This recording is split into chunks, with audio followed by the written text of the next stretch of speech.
तू stool पुढे घे.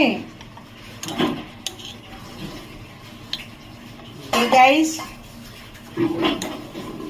हे आपला ताट तयार आहे. तर हे ताट तुम्हाला कसं वाटले ते मला कमेंट करून सांगा नक्की.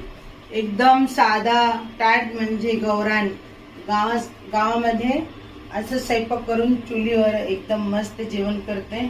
तर असंच जेवण करत तुम्ही पण मस्त राहा, स्वस्थ राहा.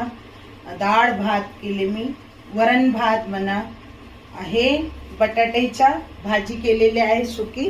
तर हे वरण भातच्या सोबत ना एकदम छान लागते. तर एकदा तुम्ही नक्की असं करून खावा. मस्त राहा, स्वस्थ राहा. Good night.